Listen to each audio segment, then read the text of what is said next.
I així el que veiem és una miqueta el procés de muntatge dels gegants, no?, el que heu preparat. Efectivament.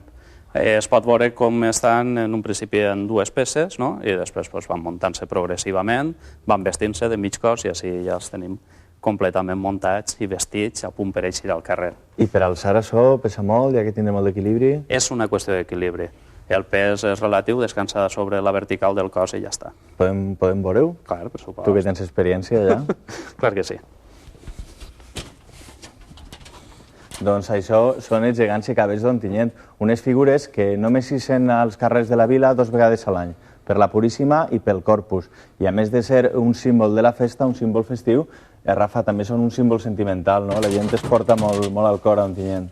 Home, ho és perquè des de fa vora 300 anys han crescut les generacions d'ontinyentins al voltant d'aquest tipus de figures. No les mateixes, altres perquè han anat canviant amb el llarg del temps per els successius deterioraments, però hem après a estimar-los, a voler-los, a córrer davant d'ells, darrere d'ells, a que ells corren darrere de nosaltres.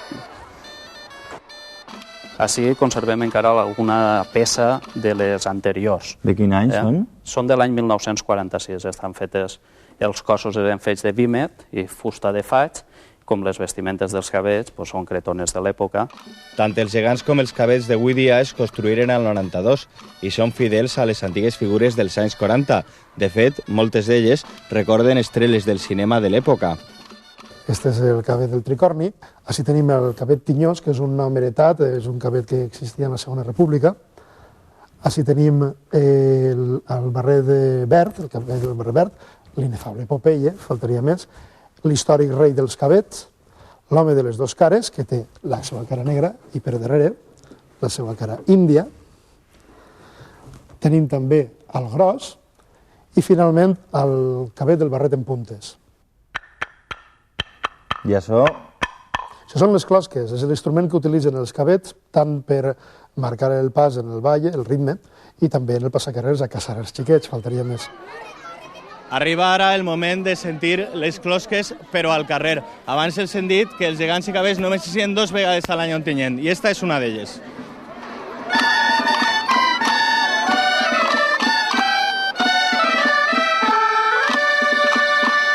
El primer a esta eixida de gegants i cabells és la dansa dels cabells. Per cert, esta música, este ball, l'any que ve farà 25 anys que van ser recuperats, encara que el que més expectació desperta ocorre justament quan acaba la música.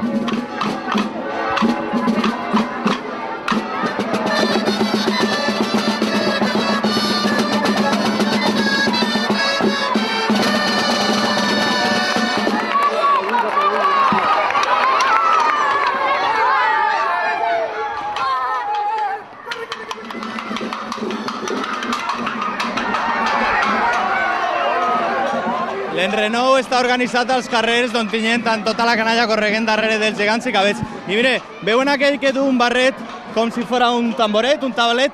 Doncs ell sé, quan la proclamació de la Primera República, clar, com era el rei dels cabells, el van llançar pel balcó de l'Ajuntament.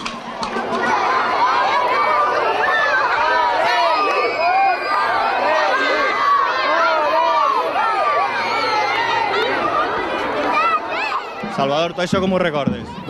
Això ho recordo jo molt perquè ens recorda molt, ens traslada molt a la infància, ens traslada molt a quan estàvem esperant només que vinguera el moment de que sortiren del puesto, estàvem fora esperant a veure si aquests corrents mos acasaven. En fi, records molt bonicos, que això és una cosa que esperem que no es perga mai. Sergi, els cabells són 7, però els gegants són 4 només? De moment són 4, estem esperant que l'Ajuntament d'Ontinyent es decidisca a fer els 2 gegants que teníem fins al temps de la Guerra Civil. Vols dir que abans eren 6, no? Sí, reis cristians, reis moros i reis jueus, que són els que ens falten.